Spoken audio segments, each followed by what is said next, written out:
नमस्कार, सुबह के 10 बज रहे हैं। आपके साथ मैं हूं अमित कुमार पालित और आप देख रहे हैं 10 का दम।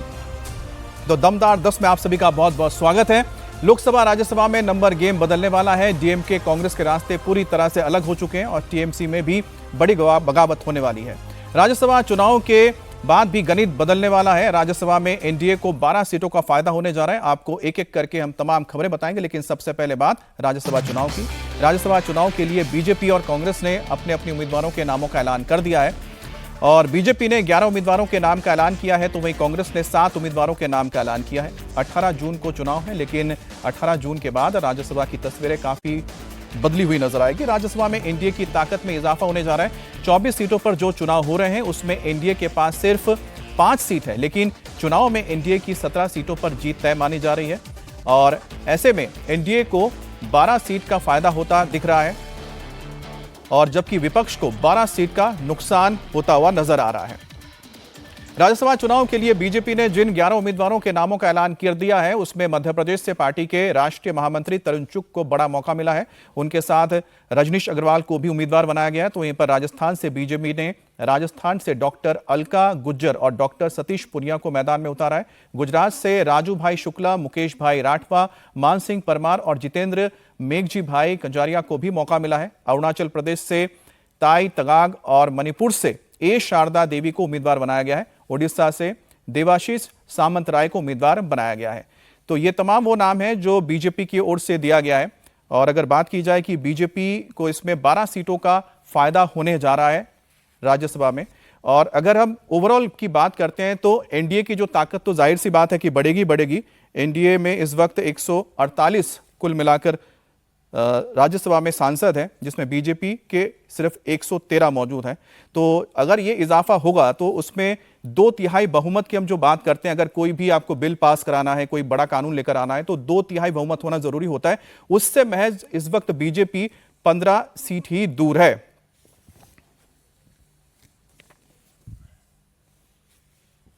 जो मेरे पे विश्वास प्रकट किया है, मैं पूरा प्रयास करूंगा कि अपनी पार्टी के शीर्ष नेतृत्व के इस विश्वास पर खरा उतर सकूं। पिछली 3 पीढ़ियों से मेरा परिवार लगभग 75 साल से राष्ट्रीय स्वयंसेवक संघ, भारतीय जनता पार्टी, जनसंघ उसमें काम कर रहा है। और कांग्रेस ने भी 17 उम्मीदवारों की लिस्ट जारी की है। कर्नाटक से मल्लिकार्जुन खड़गे, पवन खेड़ा और मंसूर अली खान को उम्मीदवार बनाया गया। वहीं मध्य प्रदेश से मीनाक्षी नटराजन, राजस्थान से नीरज डांगी, तमिलनाडु से प्रवीण चक्रवर्ती और झारखंड से प्रणव झा को राज्यसभा चुनाव के लिए टिकट दिया गया है। तो करीब 7 उम्मीदवारों के नाम कांग्रेस की ओर से दिए जा चुके हैं और बेंगलुरु में खड़गे आज अपना नामांकन दाखिल करेंगे, यानी कि मल्लिकार्जुन खड़गे अपने ही गृह राज्य कर्नाटक से एक बार फिर से राज्यसभा के लिए आएंगे। हमारे साथ हमारे 2 खास मेहमान जुड़े हुए हैं। अजीत जी हैं और साथ ही साथ सज्जन कुमार भी हमारे साथ हैं। अजीत जी, क्योंकि इस वक्त जो हम देख पा रहे हैं, जो 2/3 बहुमत जो होता है वो बहुत मायने रखता है।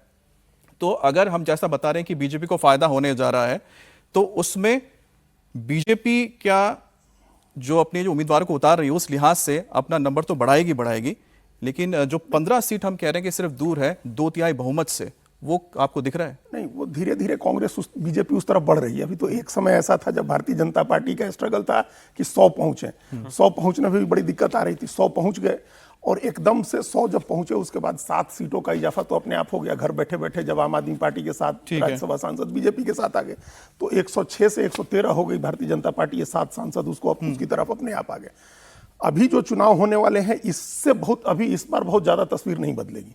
ठीक है, राज्यसभा की तस्वीर इस बार बहुत नहीं बदलेगी। मोटे तौर पर एनडीए और जो इंडिया ब्लॉक है उनके सांसदों की संख्या बराबर रहने वाली है। कांग्रेस इस बार 4 सीटें गंवा रही थी। अब 4 सीटों पर उसके 4 लोग रिटायर हो रहे थे और यह माना जा रहा था कि उसको 5 सीट मिलेगी, लेकिन अब कांग्रेस को 1-2 सीटें ज्यादा मिलती इसलिए दिख रही है क्योंकि टीवी के में जो तमिलनाडु में जो अन्ना डीएमके सीवी षणमुगम के इस्तीफे से जो सीट खाली हुई बाई इलेक्शन हो रहा है वो टीवी के ने दे दिया है कांग्रेस को। और एक सद्भाव हेमंत सोरेन ने भी अभी तक दिखाया है। अब सीट जीतेगी नहीं जीतेगी कांग्रेस हम नहीं कह सकते हैं, लेकिन झारखंड में भी एक सीट कांग्रेस को दिया है जहां से प्रणब झा चुनाव लड़ रहे हैं। तो ये दो अतिरिक्त सीटों का कांग्रेस को इजाफा हो सकता है इस चुनाव में। ठीक है, बीजेपी को ज्यादा इजाफा अभी हमको नहीं दिख रहा है। सर मैं अब राज्य के हिसाब से शुरू करते हैं, फिर आप दोनों से मैं जानूंगा। अगर गुजरात की बात कर रहे हैं तो गुजरात में बीजेपी को 4 की 4 सीटें मिलने जा रही हैं। उसी तरह से अगर राजस्थान में भी मुझे लगता है कि बीजेपी की अगर बात की जाए 2 और कांग्रेस के खाते में 1 सीट। हाँ वही है, रेशियो है उसी हिसाब से। लेकिन कर्नाटक मुझे लग रहा है बहुत इंटरेस्टिंग रहेगा, जहां पर शायद एनडीए के खाते में 1 सीट आ सकती है, 2 सीटें कांग्रेस के पास जा रही। चौथे सीट को लेकर क्या वहां पर कुछ पेच फंसा है या फिर तीनों सीट कांग्रेस के जाएगी, 1 सीट को लेकर? देखिए बीजेपी ने अभी तक वहां पे अपने उम्मीदवार को स्पष्ट नहीं किया है कर्नाटक में कौन सा है। इनके तरफ से है कि मल्लिकार्जुन खड़गे हैं। उसके अलावे इनको पवन खेरा जी को प्रोटेक्ट करने के लिए दिया गया है, क्योंकि उनके खिलाफ असम में सब कुछ है, तो उससे थोड़ा सा एक सांसद होने के नाते। तीसरे वो जो माइनॉरिटी मोहसिन, हाँ मंसूर अली बीजेपी की तरफ से 1 सीट, लेकिन बीजेपी का निश्चित तौर पे आ जाएगा उसमें, चूंकि उनके पास उतनी सीटें हैं कहने का। लेकिन कौन होगा अभी तक बीजेपी का रुख स्पष्ट नहीं है। तमिलनाडु में जैसा पहले ही बताया गया है, प्रवीण चक्रवर्ती शायद राजगोपालाचारी जी के पोते भी हैं, ग्रैंडसन भी हैं, जो स्वतंत्र पार्टी के संस्थापक थे। प्रवीण चक्रवर्ती डेटा एनालिस्ट हैं बता रहे हैं, उनके कांग्रेस के उसके इंचार्ज हैं, उसके डिपार्टमेंट के चीफ हैं, वो चीफ हैं और काफी सक्रिय रहे हैं उसमें। तो उनको दिया गया है, वो एक गुडविल जेस्चर है निश्चित तौर पे। बाकी देखिए पूर्वोत्तर के राज्यों में जो भी है, मणिपुर में और अरुणाचल में, ये तो बीजेपी के पास आएगा ही आएगा, चूंकि उनके पास संख्या है। अच्छा, मैं मध्य प्रदेश की बात करता हूँ अजीत जी, कि मध्य प्रदेश से बीजेपी ने जिनको उतारा, एक है तरुण चुग, उनको मौका दिया है बिल्कुल, लेकिन रवनीत बिट्टू का नाम हट गया है, और जॉर्ज कुरियन का भी नाम नहीं है बिल्कुल। लेकिन उसमें कांग्रेस ने उसमें फिर मीनाक्षी नटराजन को उतारा 1 सीट के लिए, जो राहुल गांधी के बहुत करीबी है। देखिए अभी आपने 2-3 बातें जो हुई ना, उसमें जैसे कर्नाटक में भी कोई चुनाव नहीं होगा। कर्नाटक में 1 सीट जीतने के लिए 46 या 47 वोट की जरूरत है, और कांग्रेस पार्टी के पास 135 एमएलए हैं उनके, तो उनको 1 सीट 3 सीटें कांग्रेस को मिल जाएंगी और बीजेपी को 1 सीट मिलेगी। 80 सीटें हैं बीजेपी की जेडीएस को मिला करके, तो इसलिए उनकी संख्या बहुत, उसमें बहुत ज्यादा चेंज नहीं होना है। वहां कोई बीजेपी लड़ाई के लिए नहीं जाएगी, तो वहां 3-1 हो जाएगा, चुनाव नहीं होगा, निर्विरोधी होगा। हमको लगता है मध्य प्रदेश में भी निर्विरोधी होने जा रहा है, राजस्थान में ही, हाँ राजस्थान में भी निर्विरोध होने जा रहा है। अभी तक जितनी सीटें आई हैं, अगर भारतीय जनता पार्टी झारखंड में कैंडिडेट अनाउंस करती है तो झारखंड में एक चुनाव होगा, बाकी अभी कहीं भी चुनाव होने की स्थिति नहीं है। वहां तमिलनाडु में उपचुनाव है, वो चुनाव नहीं होगा। वहां आपने कहा इनको मंदसौर से ये एमएलए रही है मीनाक्षी नटराजन, और बहुत नजदीकी मानी जाती हैं राहुल गांधी की, और एक समय ये काफी नजदीक थी जब महिला कांग्रेस की या ये वो यूथ कांग्रेस की अध्यक्ष थी। ये इनको तेलंगाना का प्रभारी बनाया गया, और पहले चर्चा थी कि तेलंगाना से राज्यसभा इनको भेजा जाएगा, लेकिन तेलंगाना के बजाय उनको वहाँ मध्य प्रदेश से, उनका जो गृह प्रदेश है वहीं से उनको भेजा जा रहा है, तो वहाँ भी कोई चुनाव नहीं होना है। सबसे एक दिलचस्प बात यह, जो मंत्रियों के कटने की तो बात आपने कही, राजस्थान का बहुत दिलचस्प मामला है, जहां से अशोक गहलोत बहुत जोर लगा रहे थे चुनाव लड़ने के लिए। वहां नीरज डांगी को, यूथ ये नेता है, नीरज डांगी राहुल गांधी के करीब माने जाते हैं, और नीरज डांगी को कांग्रेस ने दे दिया। तो जो 2 बड़े नेता मध्य प्रदेश राजस्थान से क्षत्रपों की राजनीति पर विराम लगा दिया राहुल गांधी ने। न कमलनाथ आए, न कमलनाथ के बेटे आए, न दिग्विजय सिंह आए, न अशोक गहलोत आए। इन दोनों राज्यों में कांग्रेस ने विराम लगा दिया। भारतीय जनता पार्टी ने प्योर जो ऑर्गेनाइजेशन के लोग हैं, भाई रजनीश अग्रवाल ने तो कहा, कल हमने उनका वीडियो देखा, और क्या अद्भुत ये बात है कि उन्होंने कहा कि हम दिल्ली नहीं गए, हम प्रदेश कार्यालय नहीं गए टिकट मांगने, और पार्टी ने हमको उम्मीदवार बनाया। वो संगठन के लिए समर्पित व्यक्ति हैं रजनीश अग्रवाल। उसी तरह से तरुण चुग का है, पंजाब के प्रभारी के तौर पर, या ऐसे भी लगातार संगठन के साथ रहे हैं, उसके तौर महामंत्री हैं, और हमको लग रहा है कि महामंत्री के तौर पर उनको कंटिन्यू किया जाना था नितिन नवीन की टीम में, उनको भेजा है राज्यसभा में। तो बीजेपी प्योरली अपने ऑर्गेनाइजेशन के लोगों को, जैसे उसने जो 4 लोग चुने हैं गुजरात से, हम जैसे लोग जो लगातार पॉलिटिक्स फॉलो करते हैं, इनके बारे में ज्यादा नहीं जानते, बिल्कुल नहीं जानते, उनके नाम में देख रहा था। उनको ऐसे ही चुन के भेजती है भारतीय जनता पार्टी। ऐसी रजनीश अग्रवाल के बारे में कोई चर्चा पहले नहीं थी। तो ऐसे लोगों को, संगठन के लोगों को भारतीय जनता पार्टी ने दिया है। कांग्रेस ने छत्रपों को निपटाया है मध्य प्रदेश राजस्थान में, लेकिन उसके चेहरे जाने पहचाने हैं। नहीं, कांग्रेस ने एक और नाम भी दिया जो उनके कुछ बहुत करीबी लोग हैं, जिसमें एक प्रणव झा जो झारखंड का जिक्र कर रहे थे, वो मल्लिकार्जुन खड़गे के ऑफिस के में ही शायद जुड़े हुए हैं, उनको दिया गया है। जो मल्लिकार्जुन खड़गे के कांग्रेस अध्यक्ष के ऑफिस में जो 4 कोऑर्डिनेटर हैं, उसमें एक कोऑर्डिनेटर ही हैं, गुरदीप सप्पल हैं, नासिर हुसैन साहब हैं, और उसमें प्रणव झा भी हैं, और मीडिया में रहे हैं, एआईसीसी के सेक्रेटरी रहे हैं, रणदीप सुरजेवाला के साथ मीडिया टीम में इन्होंने काफी अच्छा काम किया हुआ है। लेकिन वही है कि अगर झारखंड में बीजेपी भी उम्मीदवार देती है तब वहां चुनाव हो जाएगा। तो अजीत जी, कुल मिलाकर ये हम देख रहे हैं या सज्जन जी कि कहीं पर भी कोई फाइट होता हुआ नजर नहीं आ रहा है, जिसके खाते में जितने उतने ही जा रहे हैं। नहीं, उस तरह की स्थिति नहीं है, क्योंकि विधायकों की संख्या और दूसरी उनकी लॉयलिटी लगभग तय है। कांग्रेस खेमे में थोड़ी चिंता है अभी कि क्रॉस वोटिंग ना हो जाए, जैसा कि उड़ीसा में, बिहार में और बाकी प्रदेशों में देखने को मिला था। तो पहले से आलाकमान क्या कर रहे हैं, जिम्मेदारी दे रहे हैं कि भाई विधायकों को आप सचेत कीजिए, सब कुछ कीजिए। तो क्रॉस वोटिंग की संभावना नहीं है, तो विधायकों की संख्या के हिसाब से कोटा से लगभग तय है, बहुत ज्यादा इसमें स्पेकुलेशन की गुंजाइश नहीं। अच्छा, इसमें एक जो महत्वपूर्ण जिसकी हमने चर्चा शुरू की थी, क्योंकि जिस तरह से रवनीत बिट्टू का नाम नहीं आना या जॉर्ज कुरियन का नाम नहीं आना, अब मैं इसमें 2 और नाम जोड़ने जा रहा हूं, क्योंकि उनके हाल ही में नाम सामने आए थे। उसमें से एक नाम था पंकज चौधरी और दूसरा है कि हर्ष मल्होत्रा। ये सारे मंत्री हैं, चारों ही मंत्री हैं जो मैंने नाम लिए हैं, जिनमें से 2 राज्यसभा वापस नहीं जा रहे। तो क्या आने वाले वक्त में, जिसका हम जिक्र कर रहे थे, क्या यह कुछ होने जा रहा है? मंत्रिमंडल में विस्तार हो गया, बदलाव होगा? उसी की तैयारी हो रही है। इसी वजह से संगठन में और सरकार के बीच में तालमेल की कोशिश हो रही है। रवनीत सिंह बिट्टू को पंजाब में विधानसभा का चुनाव लड़ाने की बात हो रही है, और अगर जॉर्ज कुरियन को कहीं और से नहीं ले आया जाता है और मंत्रिमंडल के रिसफल में कोई दूसरा ईसाई मंत्री नहीं बनता है, तो यह सरकार पूरी तरह से ऐसी हो जाएगी जिसमें कोई ईसाई भी मंत्री नहीं होगा, कोई मुस्लिम भी मंत्री नहीं होगा। वो एकमात्र ईसाई मंत्री है सरकार में। सिख तो रहेंगे।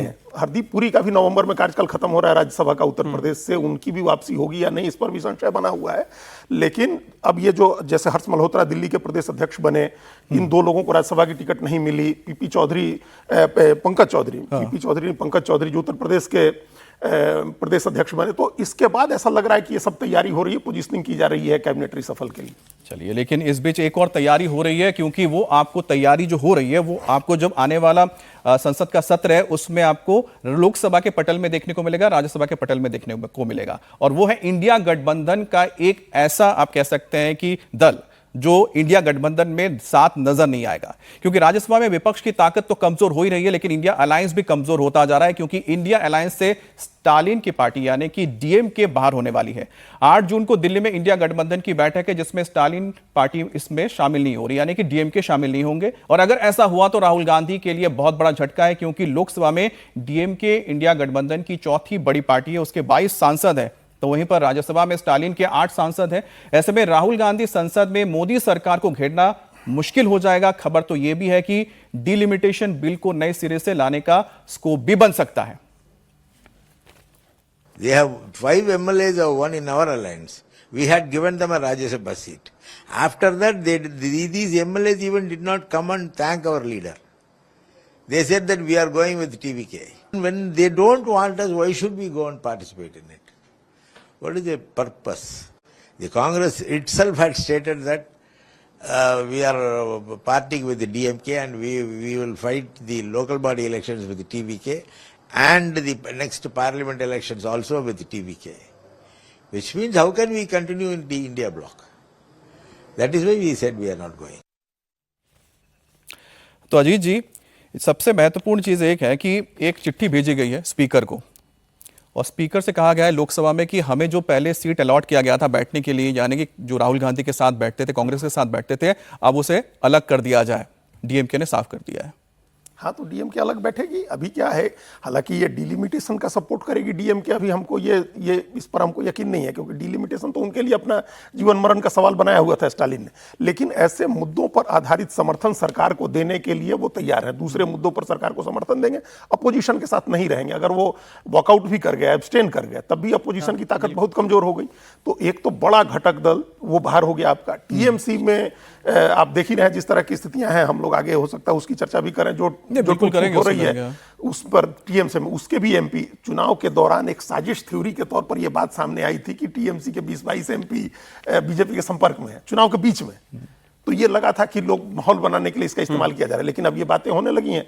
नहीं, राहुल गांधी को स्टालिन ने यह कहा कि भाई हम इनके साथ नहीं जा सकते। उन्होंने सिर्फ एक वजह बताई, कुछ और नहीं। उन्होंने कहा कि हमारे साथ विश्वासघात हुआ है और हमें पीठ पर चाकू घोंपा गया है। नहीं, देखिए इसमें सबसे पहली बात, जो सीटिंग अरेंजमेंट बदलने की बात थी उसको स्पीकर ओम बिरला ने मान लिया है, तो ये तय हो गया कि अब वो साथ में नहीं बैठे। तो इंडिया ब्लॉक में भी तो इंडिया ब्लॉक की ही बात कर रहे हैं, डीएम के जो है बैठेंगे उसने जो नहीं, मैं राजनीतिक तौर पे कह रहा हूँ। नहीं, राजनीतिक तौर पे देखिए वही जो अजीत जी ने बोला कि आप सरकार का समर्थन उसके पक्ष में वोट करके नहीं देते हैं, जब आप एब्सटेन या वो वॉकआउट करते हैं वो भी एक समर्थन ही होता है जो कि आप उसके पक्ष में कर रहे हैं। दूसरी बात ये हो रही है कि जो कोऑर्डिनेशन जो इंडिया ब्लॉक आपने जो कहा ना कि कई बार आप कहते हैं सरकार का समर्थन कैसे करते हैं कि आप एब्सेंट हो जाते हैं, बिल्कुल ठीक है। हाँ। तो उस तरह से कई बार हमने टीएमसी को भी देखा था, टीएमसी की ओर से भी ऐसा किया जाता था, कई बार भी किया गया, जो राहुल गांधी की ओर से जो कुछ चीजें ली जाती थी लेकिन उसको नहीं मानते थे। लेकिन दमदार 10 में हम बात करेंगे पश्चिम बंगाल की। पश्चिम बंगाल में करारी हार के बाद ममता बनर्जी की मुसीबत कम होने का नाम नहीं ले रही है और विधायकों की बगावत के बाद अब ममता के सांसद भी बगावती तेवर अपनाने लगे हैं। सूत्रों के मुताबिक टीएमसी के 20 सांसद पार्टी छोड़ने का मन बना चुके हैं। टीएमसी सांसद बीजेपी में शामिल होना चाहते हैं, लेकिन बीजेपी ने अभी तक अपने दरवाजे टीएमसी लीडर्स के लिए बंद करके रखे हुए हैं। ऋतुव्रत बनर्जी की अगुवाई में पहले ही 60 विधायक बागी हो चुके हैं। पहले से ही वो ममता के साथ होने का दावा कर रहे थे, लेकिन ममता को भी पता है कि बाजी उनके हाथ से फिसल रही है। क्या बीजेपी बागी टीएमसी सांसदों को पार्टी में लेगी? बंगाल सरकार में मंत्री दिलीप घोष ने इसे लेकर क्या कहा है, आपको सुनाते हैं। पहले तो पहले से बोल चुके थे जिस दिन हारेगा पार्टी खत्म हो जाएगा। अब देखिए नाखून में अभी तक काली है चुनाव का, वो खत्म नहीं हुआ, पार्टी खत्म हो गया। तो ये पार्टी किस आधार पर, केवल लूट के आधार पर ये पार्टी बनी थी और कहीं का ईंट कहीं के रोड़ा, भानुमति ने कुनबा जोड़ा। तो ये भानुमति की कुनबा खत्म हो रही है और ये होना ही था, जितना जल्दी हो जाए उतना अच्छा। और भी कुछ पार्टियां ऐसी है वो भी खत्म हो जाएगी। नहीं, हम तो दरवाजा बहुत टाइट करके बंद किए हैं। हम जानते हैं कि ये होने वाला था, कोई गलती से ना घुस जाए फिर से, हम भुगत चुके हैं, इसलिए दरवाजा अभी भी बंद है। देखा जाए आगे क्या होता है। अब इस बीच तृणमूल कांग्रेस के पूर्व प्रवक्ता रिजू दत्ता का कहना है कि अभी तो सिर्फ विधायकों ने बगावत की है, अब तो कम से कम 20 ऐसे टीएमसी सांसद हैं जो पार्टी का साथ छोड़ देंगे। धुरंधर पार्ट 1 है बंगाल विधानसभा, धुरंधर पार्ट 2 है देश का संसद। क्योंकि जो हालत है, इस हालत में तृणमूल कांग्रेस में कोई रहना नहीं चाह रहा है। क्योंकि जो भी तृणमूल के सांसद हो, विधायक हो या प्रवक्ता हो या लीडर्स हो, इनके साथ जो बेइज्जती किया गया, इनके साथ इनको जो अपमान किया गया, इनके साथ जो थ्रेट कल्चर चलाया गया, जैसे धमकाया गया, चमकाया गया, जैसे भय का पूरा माहौल था, उसमें कोई नहीं रहना चाहता, कोई नहीं। मेरे पास तो इतना भी खबर है कि 20 सांसद एप्लीकेशन फॉर्म डाल चुके हैं बीजेपी के दफ्तर में, पर बीजेपी ले नहीं रही है। अब देखिए कि जो बंगाल में इस वक्त हालात है उसमें दीदी के लिए कितना मुश्किल होता जा रहा है, लेकिन इसमें कहीं ना कहीं इंडिया गठबंधन के लिए भी मुश्किलें बढ़ जाएंगी, क्योंकि इंडिया गठबंधन को अगर लगता है कि वो दीदी के अब उनके साथ आने से फायदा हुआ, ऐसा होता लग नहीं रहा है अजीत जी। क्योंकि जिस तरह से अगर 20 सांसदों की बात हो रही है तो हम मान के चल रहे हो सकता है 20 क्या 25 भी हो सकते हैं, क्योंकि मुझे जितना पता है कि 20 से ज्यादा हैं। बिल्कुल हो जाएंगे, उसमें कोई बात नहीं। हम अभी कह रहे थे कि जो चुनाव के बीच में चर्चा चल रही थी, तो इसको माना गया कि एक साजिश थ्योरी के तहत ये बात प्रचारित कराई जा रही है कि ममता बनर्जी कमजोर हो रही हैं और उनके लोग छोड़ करके जा रहे हैं। लेकिन अब ये हकीकत हो रही है और ये बंगाल के राजनीतिक उसकी संस्कृति का हिस्सा है। आप देखिए पिछली बार जब ममता बनर्जी जीती 21 में और सरकार बनाई तो भाजपा 77 सीट जीती थी, लेकिन चुनाव आते आते क्या स्थिति रह गई थी? 2 लोग तो एमपी थे, खैर उन्होंने उसी समय छोड़ दिया था, लेकिन उसके बाद बीजेपी के 10 एमएलए चले गए थे उधर तृणमूल के, तो 65 ही एमएलए बचे थे बीजेपी के। तो जो सत्ता में रहता है वहां के लोग छोड़ करके उसके साथ चले जाते हैं। तो इसलिए अब अगर उनके लोग छोड़ करके इधर बीजेपी की तरफ आना चाह रहे हैं तो उसका यही प्रोसेस है कि 60 लोगों ने एक अलग गुट बनाया, वो सरकार को छद्म रूप से समर्थन देते रहेंगे, अपोजिशन को भी बीजेपी ही हैंडल करेगी। वही स्थिति हो सकता है कि लोकसभा में एक अलग गुट स्पीकर के पास आकर के 20 लोग कहें कि हमको अलग गुट की मान्यता दे दीजिए, हम अलग बैठेंगे, और फिर वो लोग सरकार को समर्थन दे, बाद में कभी समय आए तो बीजेपी में शामिल मर्ज भी हो सकता है ना। हाँ, मर्ज हो जाए, वही कह रहे हैं बीजेपी में मर्ज हो जाए। हालांकि वो एक प्रोसेस, मर्जर का एक प्रोसेस जो है, जो 91 अमेंडमेंट जो है दल बदल कानून को लेकर के, उसको थोड़ा कॉम्प्लिकेटेड है। हालांकि कोर्ट ने उसकी अलग अलग व्याख्या भी की है, सुप्रीम कोर्ट ने अलग और महाराष्ट्र हाई कोर्ट ने अलग व्याख्या की है, वो उलझ सकता है मामला।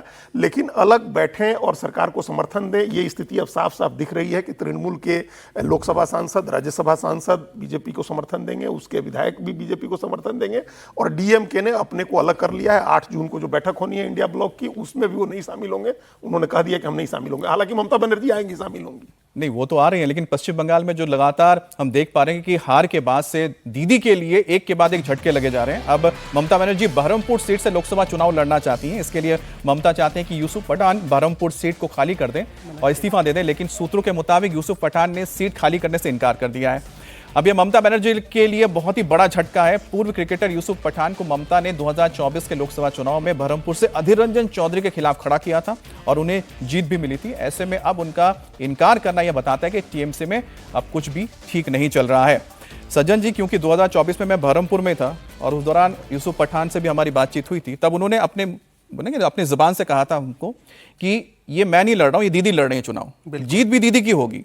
और आज तो दीदी बोल रही है कि मुझे चाहिए सीट। दीदी की आत्मा जो है वो सत्ता जब तक थी तब तक थी, अब उसमें केवल शरीर बचा है, आत्मा बचा ही नहीं है। तो आत्मा अभी चली गई है शुभेंदु अधिकारी और बीजेपी के पास, तो यूसुफ पठान करेंगे, शरीर का हम क्या करें। देखिए, वैसी स्थिति में वो इतना घटिया निर्णय था। यूसुफ पठान क्रिकेटर अच्छे हैं, सब कुछ है, लेकिन कुछ भी कहें, अधीर रंजन चौधरी कम से कम बहरामपुर में एक लोकप्रिय नेता है, हिंदुओं के बीच में, मुस्लिम्स के बीच में। उनको ह्यूमिलिएट करके आपने मुस्लिम पोलराइजेशन, चूंकि उनकी संख्या ज्यादा है, उस नाम पे आपने वोटिंग करवाया। और इस बार भी हमने पूछा कि भाई आपने क्यों दिया, अधीर जब अच्छा नेता है तो आपने क्यों हराया, तो उन्होंने कहा नहीं, उस समय दीदी आके किया था, हम लोगों ने कर दिया, अफसोस हो रहा है। तो देखिए, कुछ ना कुछ होता है ना कि डेस्टिनी आपको हाउंट करती है, आके हाउंट कर रही है। अब वैसे में यूसुफ पठान, उनकी क्या है, उनकी ना तो कोई राजनीतिक महत्वाकांक्षा है, ना तो बंगाल में कोई स्टेक है। जब वो मना कर रहे हैं तो मान के चलिए कि ममता बनर्जी और टीएमसी को कितना सीरियसली लिया जा रहा है। ये एक संकेत है। यूसुफ पठान को तो 2 मिनट में था, उस आदमी का कुछ है भी नहीं राजनीति में महत्वाकांक्षा के लिए, बंगाल की राजनीति में कुछ नहीं है, वो मना कर रहा है। तो ये अपने आप में एक संकेत है कि टीएमसी कृतज्ञता के नाते ही सही अगर वो सीट छोड़ देती तो हो सकता है कि क्या दीदी सोच रही है कि वो चुनाव लड़ना चाहती है। क्योंकि एक और खबर है, अब इस जो खबर हम आपको बता रहे थे कि दीदी ने कहा था कि यूसुफ पठान को कि वो बहरमपुर का सीट छोड़ दें, लेकिन इस बीच खबर आ रही है कि हुमायूं कबीर, जो कभी टीएमसी के साथ हुआ करते थे, अब उन्होंने क्या ऑफर दिया है दीदी को। हुमायूं कबीर ने कहा है कि ममता बनर्जी को रेजीनगर सीट से उपचुनाव लड़ने के लिए हम ऑफर देते हैं। दरअसल ममता बनर्जी भवानीपुर से शुभेंदु अधिकारी के सामने हार गई, उन्होंने एक ही जगह से चुनाव लड़ा था। हुमायूं कबीर ने कहा है कि वो चाहते हैं कि ममता राज्य की राजनीति में सक्रिय रहे, इसलिए वो अपनी एक सीट ममता बनर्जी के लिए खाली करने को तैयार है। आपको मैं बताऊं कि हुमायूं कबीर ने विधानसभा चुनाव में 2 सीटें जीती हैं, तो दोनों ही पर उन्होंने जीत हासिल की है, जिसमें से एक उनको छोड़नी है, उसमें से एक है रेजीनगर सीट। अजीत जी, दीदी क्या अब बहुत ज्यादा उतावली हो रही है कि अब उनको या तो विधानसभा या तो फिर लोकसभा, या भी आप चाहती कि लोकसभा में जाए? देखिए, वो लोकसभा में आकर के दिल्ली की राजनीति करना हो सकता है, चाहे वो ऐसा, लेकिन अगर ये चुनाव लड़ना चाहेंगे रेजीनगर और नौदा, इसका मतलब कि नौदा सीट अपने पास रख रहे हैं हुमायूं कबीर, रखा है, मतलब इस्तीफा तो दे ही दिया है उन्होंने। तो उस रेजीनगर सीट से ममता बनर्जी अगर लड़ना चाहे तो उनको कम से कम वहां हुमायूं कबीर की जरूरत नहीं होगी। अभी वो जाएंगे तो हुमायूं कबीर की जरूरत नहीं होगी। लेकिन ममता बनर्जी की दयनीयता देखिए कि क्या दयनीय स्थिति हो गई है उनकी, कि हुमायूं कबीर जैसा व्यक्ति जो है, जो कभी कृपा पर ही राजनीति करते रहे, वो यहाँ से और वहाँ से अपने कृपा से एक ही बार चुनाव जीते थे, ये दूसरी बार जीते हैं, वो ममता बनर्जी को, जो सबसे बड़ी नेता रही है पश्चिम बंगाल की, उनको सीट ऑफर कर रहे हैं कि आप आइए हम लड़वाएंगे। ममता बनर्जी लड़वाती थी, 215 एमएलए जिताती थी, 36 एमपी जिताया उन्होंने एक बार में, 33 एमपी जिताया उन्होंने एक बार में 14 वाले चुनाव में, और तब उनको कह रहा है एक व्यक्ति कि आप आइए हम आपको चुनाव लड़ा। चलिए, हम दीदी को लेकर हमने इतने झटके दे दिए, लेकिन उनके लिए बहुत अच्छी सी खबर है, छोटी सी खबर, उसके बाद आगे बढ़ जाता हूं। क्योंकि गुलशन मलिक एक विधायक है जो आपको पता होगा ऋतुव्रतो के साथ ही, क्योंकि खबर भी वही है, क्योंकि विधानसभा स्पीकर से जब रतिंद्र बोस से ऋतुव्रतो मिले तो उन्होंने लीडर ऑफ अपोजिशन के तौर पर मान्यता ले ली। अब ऋतुव्रतो को ममता बनर्जी पार्टी से निकाल चुकी हैं। स्पीकर रतिंद्र बोस ने कहा है कि उन्होंने नियम कानून के मुताबिक फैसला किया है। पहले लीडर ऑफ अपोजिशन के मुद्दे पर अभिषेक बनर्जी ने जो लेटर सौंपा था वो नियमों के खिलाफ था, उसमें विधायकों के जाली सिग्नेचर थे। ऋतुव्रतो ने चिट्ठी सौंपी है, इसमें 58 विधायकों के साइन है। ज्यादातर विधायक उनके चेंबर में आए थे, इसलिए उन्होंने ऋतुव्रतो की एप्लीकेशन को मंजूर कर लिया है। तो यहां पर आपने देखा कि किस तरह से ऋतुव्रतो को लेकर जो बात हो रही है, लेकिन ऋतुव्रतो ने एक बात कही थी कि दीदी अब उनके लिए एक एडवाइजर के तौर पर काम करेंगे। लेकिन इस बीच गुलशन मलिक एक विधायक है जो ऋतुव्रतो के साथ, उन्होंने कहा है कि नहीं, दीदी हमारे लिए सुप्रीम लीडर है और अगर इसको बदलने की कोशिश होती है तो फिर वो बगावत भी कर सकते हैं। जो ऋतुव्रतो के साथ है वापस भी जा सकता है। तो मुझे लगता है कम से कम एक ऐसा बयान है जो दीदी के लिए थोड़ी सी बहुत सुकून भरी रहा होगा। लेकिन इस वक्त की बड़ी खबर कर्नाटक से आ रही है। डीके शिवकुमार ने जैसे ही शपथ ग्रहण किया, अपने मंत्रियों को उन्होंने पोर्टफोलियो दे दिया, उसके बाद बगावत हो गई है। अब कर्नाटक में मंत्री रामलिंगा रेड्डी ने इस्तीफे का ऐलान कर दिया है। जल संसाधन विभाग मिलने से वो नाखुश बताए जा रहे थे और रामलिंगा बेंगलुरु में मौजूद है, उनके समर्थक इस वक्त हंगामा कर रहे हैं। तो हमारे साथ संवाददाता टी राघवन जुड़ गए हैं। राघवन, ऐसा क्या हुआ कि रामलिंगा नाराज हो गए? क्या उनको कुछ और वादा किया गया था कि कोई दूसरा पोर्टफोलियो मिलेगा? जी देखिए अमित, पोर्टफोलियो अलोकेशन के सिर्फ 12 घंटे के अंदर ये बड़ी खबर सामने आई है। बहुत सीनियर लीडर हैं।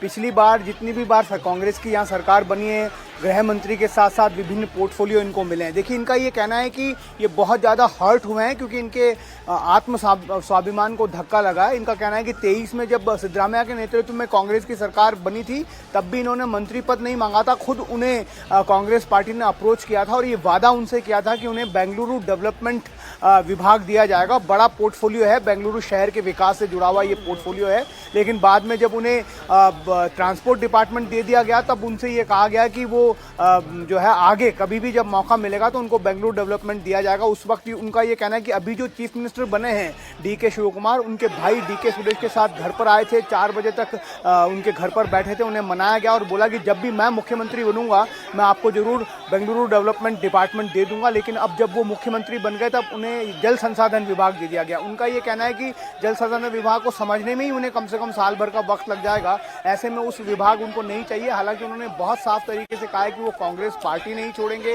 वो विधायक बने रहेंगे और उन्होंने अपना इस्तीफा जो है additional principal secretary Tushar Girinath को पहुंचा दिया है अपने एक सहयोगी के हाथों में। हालांकि अभी इस्तीफा स्वीकार होना बाकी। अमित, मुझे लगता है कि कोशिश जरूर की जाएगी कि इनको किसी तरह मना लिया जाए। अच्छा राघवन, एक बात बताइए, क्या राहुल गांधी भी तो दौरे पर आने वाले थे कर्नाटक में?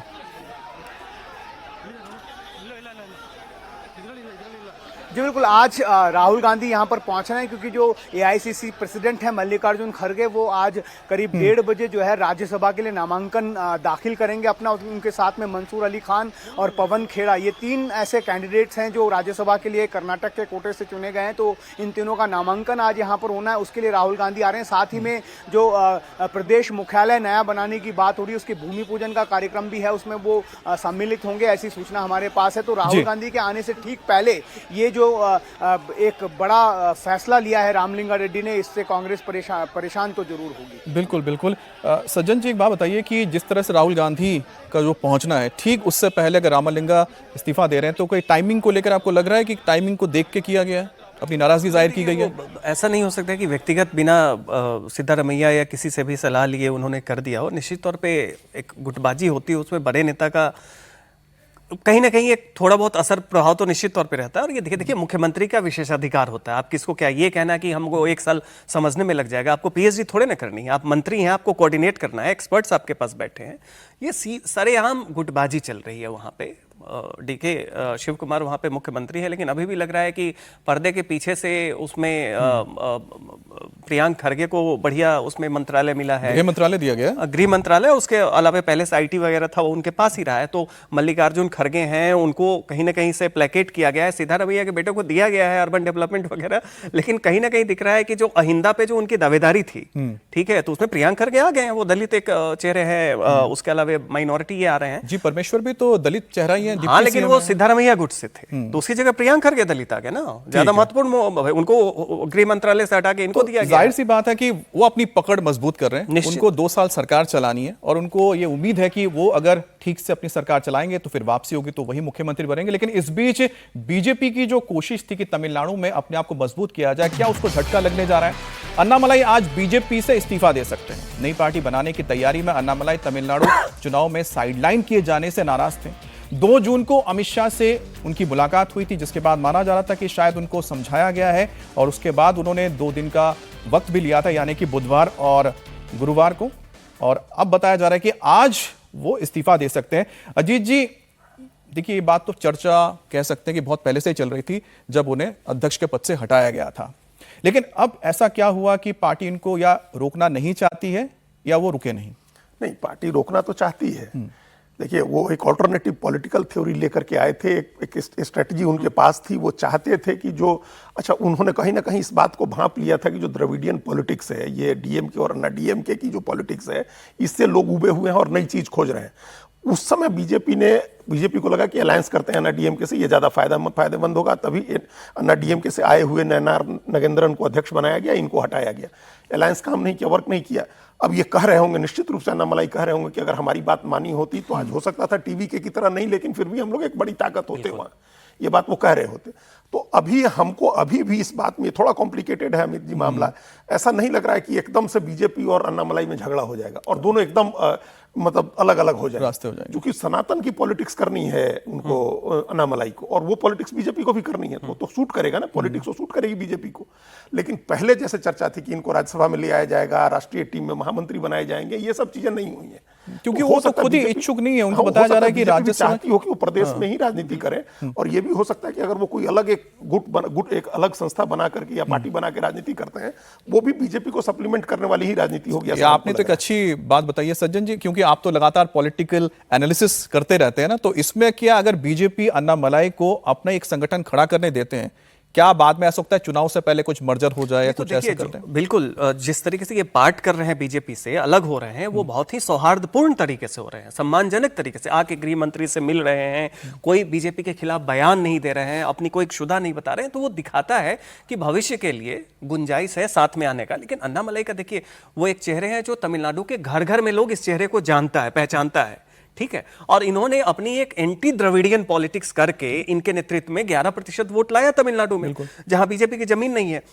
अपने युवाओं को जो आकर्षित कर रहे थे, इनको हटाएगा तो वो सारा का सारा जो एंटी स्टैब्लिशमेंट जो वोट था वो चला गया विजय के पास, टीवी के पास। तो इनको ये फ्रस्ट्रेशन होगा कि इसमें हमारी भी कंट्रीब्यूशन है, लेकिन इसका फसल काट ले गए विजय। वैसी स्थिति में ये जो भी करेंगे भविष्य में हमेशा है कि इनको अपलाइए, इनको चेहरा बनाइए और साथ में आ जाइए। चूंकि जो अलगाव हो रहा है वो बहुत ही बिटर टर्म्स पे नहीं हो रहा है, बहुत ही पॉजिटिव टर्म्स पे हो रहा है ये। इसलिए भविष्य के गुंजाइश जो अजीत जी बोल रहे हैं बिल्कुल सही है कि बीजेपी एक प्रॉक्सी के थ्रू जो ज्यादा इफेक्टिव है वहां पे, और अन्नामलाई तमिलनाडु की पॉलिटिक्स करना चाह रहे हैं, वो केंद्र में नहीं आना चाह रहे हैं। तमिलनाडु में अगर आपको सफल होना है तो के कामराज के बाद से ये तय है कि अगर आप वहां पे जम के पॉलिटिक्स कर रहे हैं, नहीं तो ये जितने भी हैं चिदंबरम से लेके सब लोग, कांग्रेस के बड़े बड़े चेहरे वहां तमिलनाडु से। सज्जन जी बस मुझे बात बताइए, तो फिर वो बीजेपी में रह के इस तरह से कोई आंदोलन जो चाह रहे हैं करना, वो क्यों नहीं किया? क्योंकि बीजेपी की दुविधा यह है कि पीयूष गोयल गए, इन्होंने इनको हटा के बदल दिया, क्योंकि वहां पे क्या है कि उनकी दुविधा यह है कि हम एआईएडीएम के साथ रहें, क्योंकि एआईएडीएम का वहां पे गांव-गांव में संगठन है,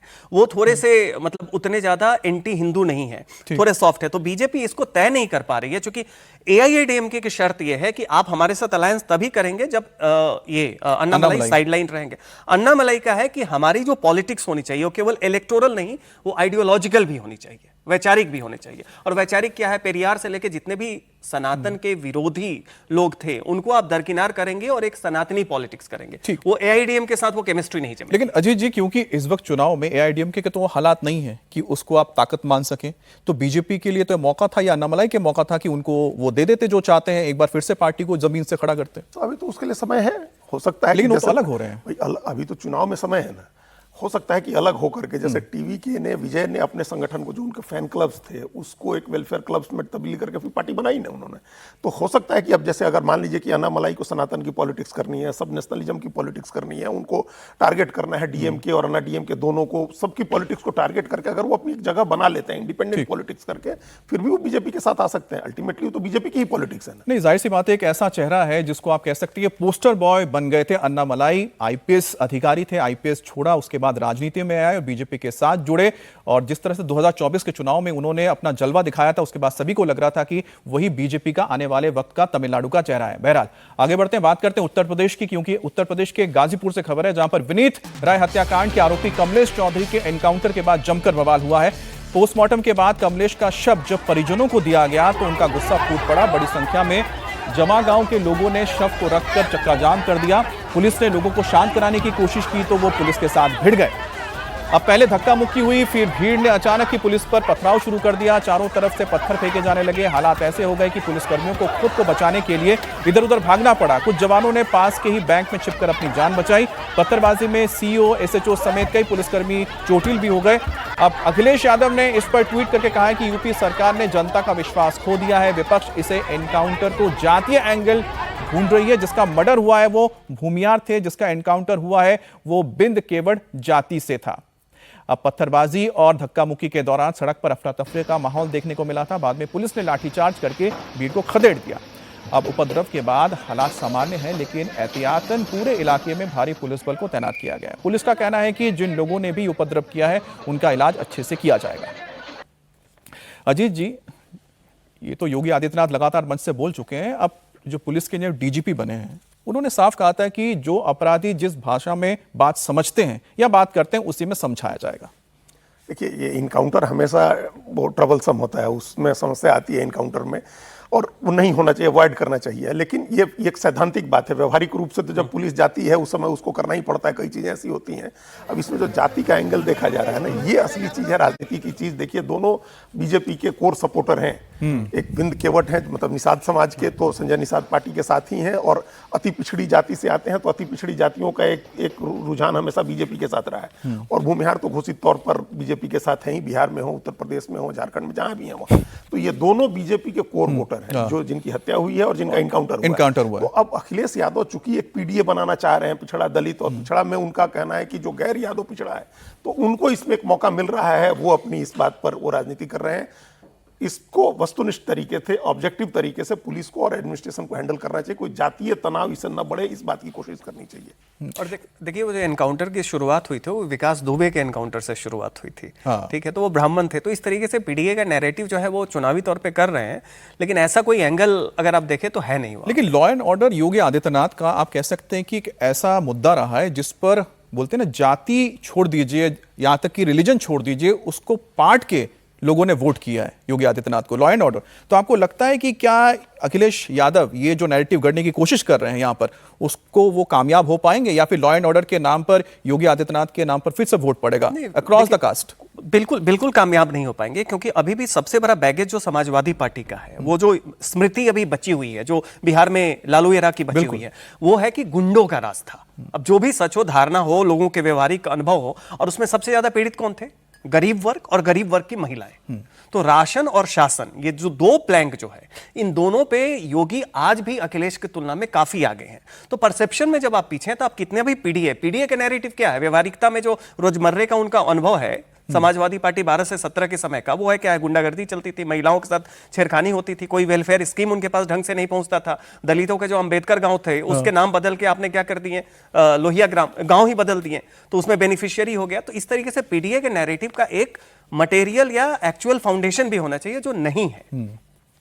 लॉ एंड ऑर्डर में आज भी योगी अखिलेश से परसेप्शन में बहुत आगे हैं, और उस पे वोट का प्रभाव पड़ेगा। और शायद यही वजह है कि लगातार योगी आदित्यनाथ भी इसको लेकर भी, चलिए एक बड़ी खबर आ गई है इस वक्त अन्नामलाई को लेकर जो हम बात कर रहे थे। अन्नामलाई ने बीजेपी से इस्तीफा दे दिया है। नितिन नवीन ने अन्नामलाई का इस्तीफा मंजूर किया है। आज 12 बजे एक बड़ा ऐलान करने जा रहे हैं अन्नामलाई बीजेपी के प्रदेश अध्यक्ष रहे तमिलनाडु में। उसके बाद 2024 में जब वो प्रदेश अध्यक्ष थे तो बीजेपी ने वहां पर, आप कह सकते हैं कि अगर पिछले जो चुनाव हुए थे उसके मुकाबले कई ज्यादा वोट परसेंटेज हासिल किया था। 11% आप बता रहे थे हासिल किया था, लेकिन एआईडीएमके के वजह से, क्योंकि बीजेपी की सहयोगी पार्टी रही है, एआईडीएमके गठबंधन का हिस्सा रही है, तो उनके कहने पर अन्नामलाई को हटा गया था। उसके बाद हाल ही में जो चुनाव हुए 2026 में, उसके बाद अन्नामलाई बताया जा रहा था कि वो पार्टी से अलग होकर, यानी कि अच्छे टर्म्स पर अलग होकर अपने लिए एक नई जमीन तलाश कर रहे हैं, या फिर अपने लिए एक अलग ही कोई मुहिम खड़ा करने की कोशिश कर रहे थे। अजीत जी, क्योंकि एक बार फिर से अन्नामलाई पर हम लेकर आते हैं। देखिए, हम जिसका जिक्र कर रहे थे उन्होंने इस्तीफा दे दिया है। बड़ा ऐलान क्या कर सकते हैं? कोई अपनी पार्टी लॉन्च करने की कोशिश तो करेंगे नहीं? ऐसा कुछ तो नहीं करना चाहिए। हमको लग रहा है कि वो अपना कोई संगठन हो सकता है अनाउंस करें कि एक संगठन। मैं माफी चाह रहा हूं, हमारे साथ देवेंद्र पराशर जुड़ गए हैं, हमारे पॉलिटिकल एडिटर हैं इंडिया टीवी के। देवेंद्र, हम समझना चाहेंगे कि आखिरकार कोशिश हुई थी मनाने की अन्नामलाई को, लेकिन फैसला उन्होंने लिया पार्टी छोड़ने का। हाँ बिल्कुल अमित, तो तकरीबन 7 सालों का एक तरह से तमिलनाडु बीजेपी का में फ्री हैंड वो चाह रहे थे, अपने एक तरह से कमांड चाह रहे थे कि अपने कार्यक्रम, अपनी यात्रा, जो कुछ भी उनको करना वो अपने हिसाब से करें।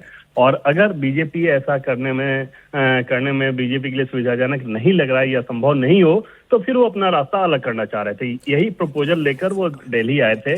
दिल्ली में बीजेपी के संगठन, राष्ट्रीय संगठन महामंत्री बीएल संतोष, जिनके कहने पर वो बीजेपी आए थे, उसके अलावा बीजेपी के राष्ट्रीय अध्यक्ष नितिन नवीन, इन दोनों से मुलाकात हुई। फिर उसके बाद केंद्रीय गृह मंत्री अमित शाह से भी मुलाकात हुई। सोर्सेज का ये कहना है कि बीजेपी की तरफ से उन्हें ये कहा गया था कि आपको राष्ट्रीय टीम में जगह दी जाएगी और आपकी ऊर्जा का इस्तेमाल राष्ट्रीय टीम करेगी। लेकिन अन्नामलाई इस बात के लिए सहमत नहीं थे, उनको अपनी राजनीति प्रदेश में ही करनी थी और इस लिहाज से उन्होंने फिर उसके बाद आखिरकार वहां जाकर इस्तीफा दिया और ये बात फोन पर उनको कम्युनिकेट किया गया। दिल्ली में जो अपना प्रस्ताव रख कर गए थे, बीजेपी ने उस प्रस्ताव पर विचार करके फिर फोन पर उनको बताया गया कि आपको राष्ट्रीय टीम में ही जगह दी जाएगी, अगर ये आपके लिए मुफीद नहीं है तो फिर आप अपना रास्ता देखें। और फिर अन्नामलाई ने, जो कि पहले से ही एक मन बना रहे थे कि वो अपना रास्ता अलग करें, उन्होंने इस्तीफा दे दिया। बीजेपी ने स्वीकार भी लिया है। अगले 1 साल तक अन्नामलाई तमिलनाडु में अलग अलग कार्यक्रम वगैरह करके कोशिश ये करेंगे कि अपने साथ एक जन समर्थन जोड़ें और उसके बाद पार्टी बनाएं। और आज उसके बारे में वो डिटेल कार्यक्रम भी बता सकते हैं। लेकिन निश्चित तौर पर अन्नामलाई की अपनी जो राजनीति है, राजनीतिक महत्वाकांक्षा है, जिसके चलते वो बीजेपी में आए थे, उनको ऐसा लग रहा है कि अब अगर वो इस काम को नहीं करेंगे तो फिर बहुत देर हो जाएगी। विजय ऑलरेडी मुख्यमंत्री बन चुके हैं, तो जो वैक्यूम स्पेस है उसमें डीएमके और एआईएडीएमके के बजाय अपोजिशन का वो अन्नामलाई खुद पूरा करना चाह रहे हैं। अमित जी बिल्कुल, जैसा कि हमें हमारे पॉलिटिकल लीडर देवेंद्र बता रहे हैं, मुझे लगता है आप उसी को जोड़कर कुछ कहना चाह रहे थे, तो आप अपनी बात पूरी कर लें। वही बात ही हम लोग कर रहे थे कि वो अपना कार्यक्रम बनाएंगे, घूमेंगे, सनातन की अपनी राजनीति करेंगे, नौजवानों को अपने साथ जोड़ने की कोशिश करेंगे, जो पार्टी नहीं बनाएंगे। अब हो सकता थोड़े दिन के बाद, जैसा हमने कहा ना पहले कि विजय ने कैसे किया, अपना फैन क्लब चला रहे थे, वेलफेयर की एक्टिविटी चला रहे थे, उसके बाद समय आया तो उन्होंने पार्टी बनाई और राजनीति की। तो वो भी करेंगे अन्नामलाई अपनी महत्वाकांक्षा, जैसा अभी देवेंद्र जी ने कहा कि उनकी महत्वाकांक्षा है और वो इस बात का अफसोस कर रहे होंगे कि जो फायदा वो ले सकते थे वो विजय को चला गया, डिले हुआ है। तो अब अभी भी उनको लग रहा है, और बीजेपी की दुविधा ये समझिए ना कि अभी डीएमके से भी उसको मदद मिलने की उम्मीद है। उसके 22 लोकसभा के एमपी और 8 राज्यसभा के एमपी वो भी मदद करने वाले हैं। अन्ना डीएमके से अलायंस है ही अपने उनका, इन लोगों का। तो ऐसे में कोई बहुत खुल करके अभी इनकी सारी शर्तें मान नहीं सकती थी बीजेपी की। आपको खुली छूट दे दी जाए कि आप इनको भी इनकी भी आलोचना करें, उनकी भी आलोचना करें, वो नहीं होता। चलिए अब थोड़ा सा वर्ल्ड पॉलिटिक्स की ओर भी अपना रुख करते हैं, क्योंकि वक्त बहुत कम बचा है। तो भारत इस समय वर्ल्ड पावर के तौर पर जाना जा रहा है और इसका सबूत किसी ना किसी वर्ल्ड लीडर के बयान से हमेशा मिलता रहा है। तो रूस के राष्ट्रपति व्लादिमीर पुतिन का एक बड़ा बयान सामने आया। पुतिन ने कहा कि अमेरिका भारत पर रूस के साथ उसके रिश्ते सहित कई मुद्दों पर दबाव बनाने की कोशिश कर रहा है, लेकिन इस तरह की कोशिशें बेकार हैं। पुतिन ने कहा कि भारत एक महान देश और लोकतंत्र है और रूस उसे अपना भरोसेमंद पार्टनर मानता है। भारत अपने राष्ट्रीय हितों को प्राथमिकता देता है। अमेरिका से उसके बढ़ते संबंधों से भारत रूस की पार्टनरशिप पर कोई असर नहीं पड़ेगा। रूस के साथ उसके रिश्ते पहले की तरह मजबूत रहेंगे।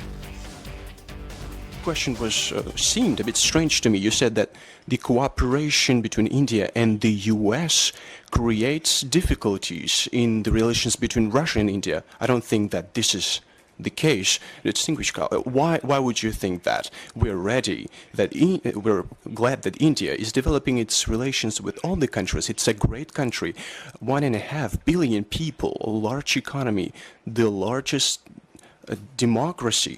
As many people say, of course, the US are trying to put pressure on India in some matters. For example, when it comes to cooperation with Russia on some tracks. But everyone has understood that putting pressure on Narendra Modi, that has the largest population in the world, is detrimental for international relations and for bilateral relations. It doesn't matter where this pressure comes from.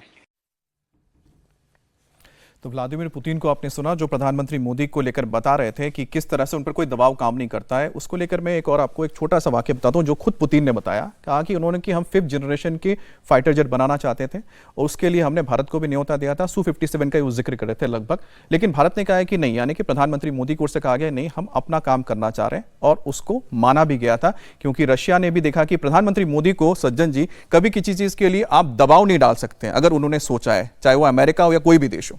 देखिए, दो जो world crisis है, एक Ukraine war जो 2022 से शुरू हुई और अभी जो ईरान वॉर जो हो रहा है, इस दोनों में इंडिया का देखिए कि इन्होंने किस तरीके से जो क्राइसिस आया और क्राइसिस को लेके जो इंडिया का स्ट्रेटेजिक इंटरवेंशन था कि हमने अपनी सप्लाई चेन को दुरुस्त किया। रशिया से हमने काफ़ी सस्ते में पेट्रोलियम खरीदना शुरू किया, 40% तक वहां से आने लगा। तो एक तो आप देखिए, और इसको जयशंकर ने कहा भी कि हमारे पास वो स्ट्रेटेजिक चॉइस है कि अगर क्राइसिस है तो हम अपने नेशनल इंटरेस्ट के हिसाब से देखेंगे।